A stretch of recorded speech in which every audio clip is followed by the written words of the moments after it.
अरे बेटा इस पे नहीं, बाल्टी में डालो, बाल्टी में।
अल्लाहु अकबर, अल्लाहु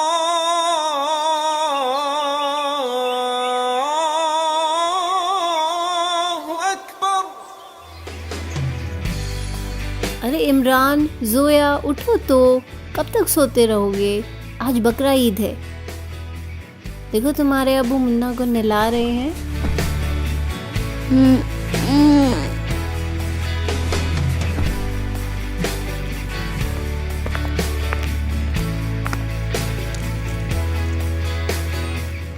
बेगम, मैं चलता हूँ, मुन्ना को हलाल करवा लाऊं, नहीं तो उस्मान भाई की दुकान पर गर्दिश हो जाएगी। मुझे इजाजत दीजिए।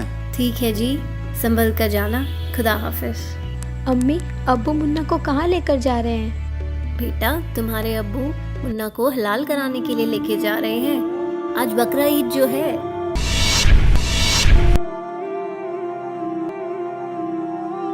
अबू अबू प्लीज मुन्ना को मत लेकर जाओ। बेटा ये जरूरी है। हमारा बिल्कुल भी मन नहीं लगेगा अबू, यदि मुन्ना को कुछ हो गया तो। बेटा ये जरूरी है। प्लीज अबू प्लीज मुन्ना को इमरान मत बेटा लेकर मान जाओ आप। Please Abu please. बेगम पकड़ो इसे। अब्बू मत लेकर जाओ ना मुन्ना को, आखिर उसने किसी का क्या बिगाड़ा है?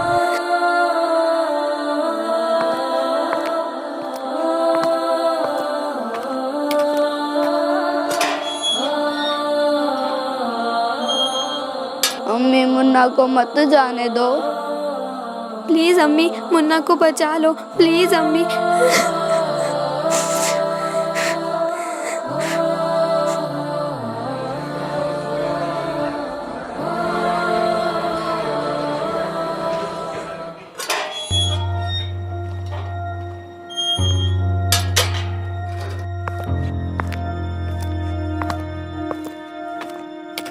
ये लो बेगम।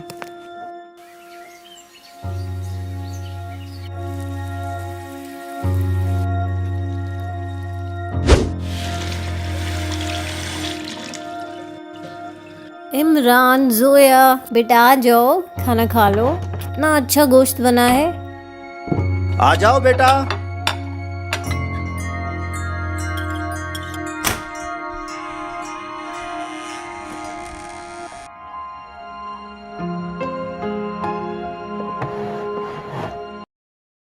अब्बू मुन्ना कहाँ है?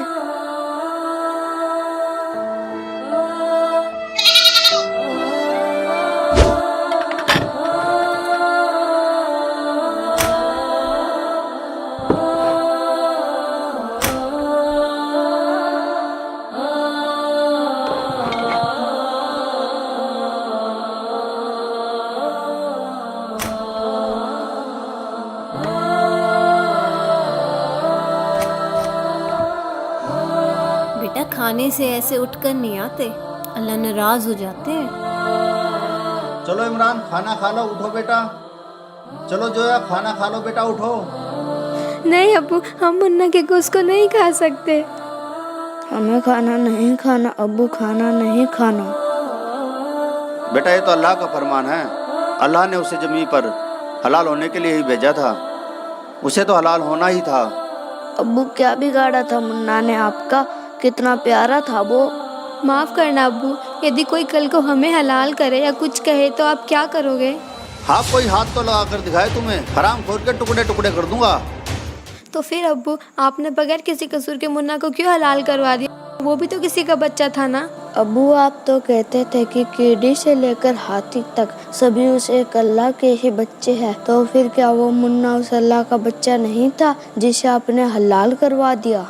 अब्बू, आपने अल्लाह के बच्चे को हलाल किया है, अल्लाह क्या सजा देंगे आपको इसकी? अरे बेटा, मुन्ना को हमने कलमा पढ़कर ही हलाल कराया है, जिससे उसकी रूह जन्नत में चली गई। इसीलिए अब उसका गोश्त खाने से हमें सवाब मिलेगा। अम्मी, यदि ऐसे ही जन्नत में जाते हैं तो आप एक काम कीजिए, हमें भी कलमा पढ़कर हलाल करवा दीजिए, ताकि हम भी जन्नत में जाकर अल्लाह से पूछ सकें कि वाकई आपने ये हुक्म दिया है कि बेजुबानों को हलाल करो।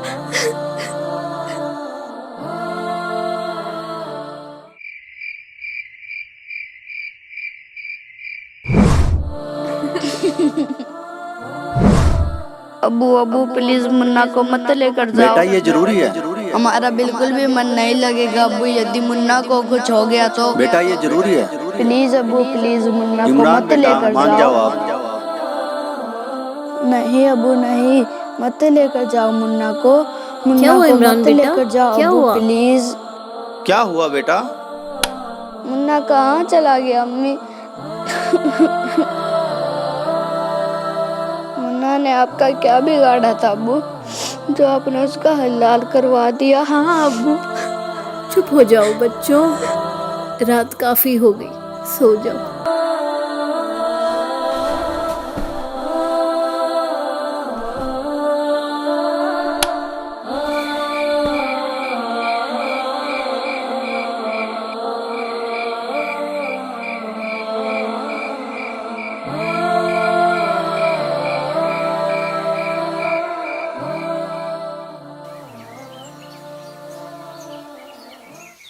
अच्छा बेटा, मैं जा रहा हूँ। बेगम मैं जा रहा हूँ। अस्सलाम वालेकुम।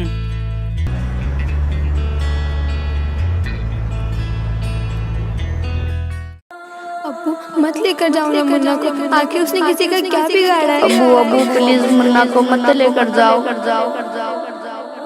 माफ़ करना अब्बू, यदि कोई कल को हमें हलाल करे या कुछ कहे तो आप क्या करोगे?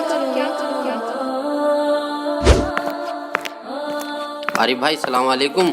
वालेकुम अस्सलाम। चलो आरिफ भाई लंच करने चलते हैं। आप कर लीजिए, मुझे भूख नहीं है। नहीं आरिफ भाई, ऐसे काम नहीं चलेगा। मैं सुबह से आपको देख रहा हूँ, काफ़ी परेशान लग रहे हो। लंच तो करना ही पड़ेगा। चलो खड़े हो जाओ।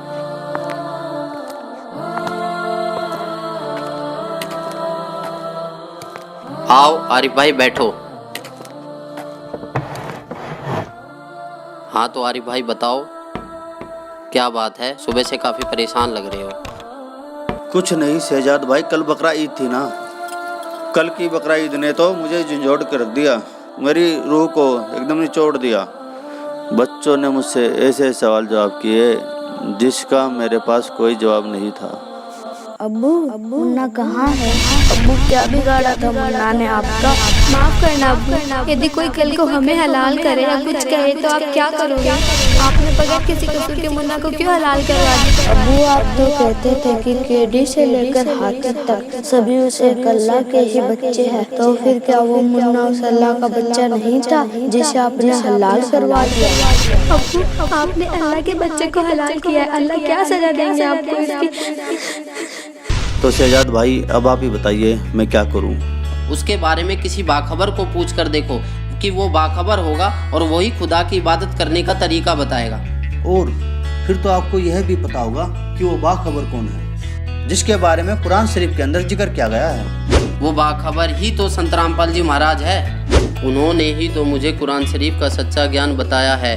वो ऊपर से जो आदेश लेकर आया था हजरत मोहम्मद, उसमें बिस्मल यानी गाय को काटना, मुर्गे को काटना, बकरे को काटना, इसको बिस्मल बोलते हैं। ये कहते हैं रोजा, बंग और नमाज बताई थी उसने। रोजा माने व्रत, बंग जैसे ऊंचे शोर में आवाज करना, हे भगवान हमारी अर्ज सुनना, इसको बंग बोलते हैं। और 5 वक्त की नमाज कहते हैं। सिर्फ इतना आदेश था हजरत मोहम्मद का, ये मांस खाने का नहीं था।